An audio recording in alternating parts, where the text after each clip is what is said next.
Is birth the first migration? We are going to contextualize migration from a psychoanalytical perspective. As we know, migrants go through several stages in the migratory process. First, the intense pain for what is left behind, sorrow for the lost world and nostalgia, and then the migrant rediscovers the pleasure of thinking and wanting and recovers the ability to plan for the future. We need to talk about identity first in trying to understand the process of migration. Let's look at this definition of identity. According to a psychoanalytical dictionary, the primary identity is related to the early process of self and differentiation, where the individual has to distinguish his identity from that of his object, in this case, the mother or parents. The secondary identification is part of further self-development, which is the process of identifying with an object, that is parents, whose separate identity has already been discovered. Due to early traumas, parts of self, I am referring to the primary identity, are split and disowned, and they need to be rewound so the person is more integrated. The migrant who was neglected in his own country will split his identity with the mother object country and process new allegiances to the host country or object. If the migrant tries to disown large parts of himself and then tries to put on top of such a fragmented self another cultural identity or image, this will lead to a false sense of security. With the loss of a holding culture, the migration becomes a new trauma and a threat to early fragile sense of identity. The melancholia that was described by Freud is also applied in the migration process. This is particularly relevant to the difficulties in the adjustment and integration process for migrants. People cannot mourn the losses associated to the migration because they cannot blend in the new culture. Greenberg in 1989 noted that using migration as a metaphor, human development itself can be seen as a succession of migrations, through which one moves farther and farther from his first object. Birth is the first migration in the life of every individual.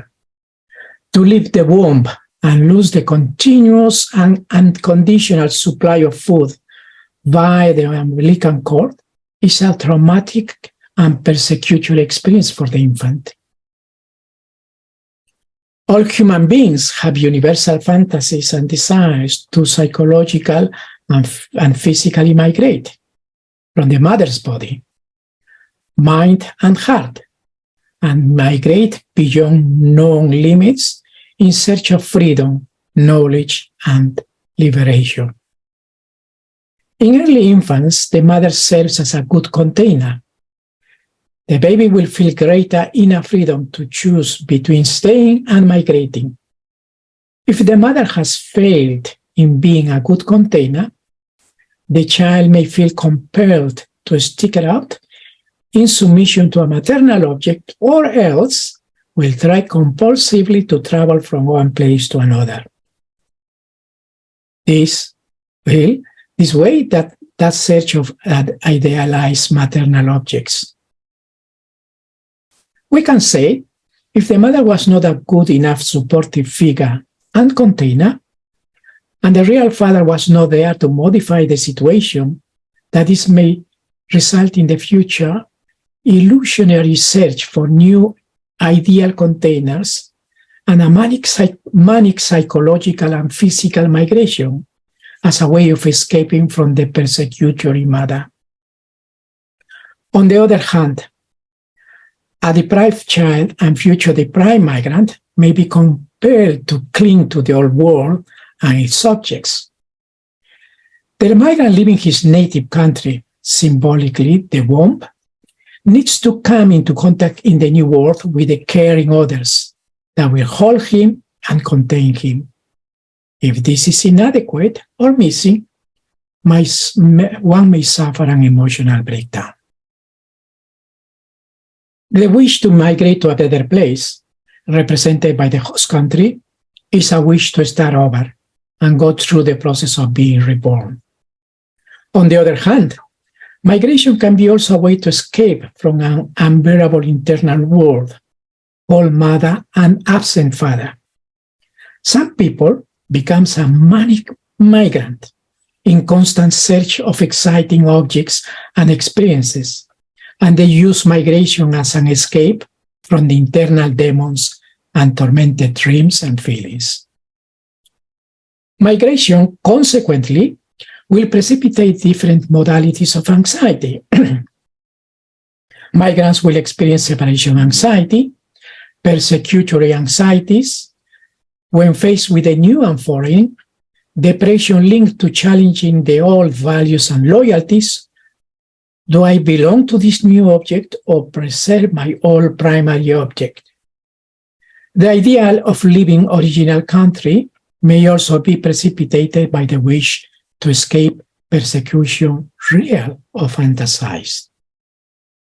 As a consequence, the new migrant will experience regression, as feeling initially unable to manage anxieties and uncertainties of a new environment.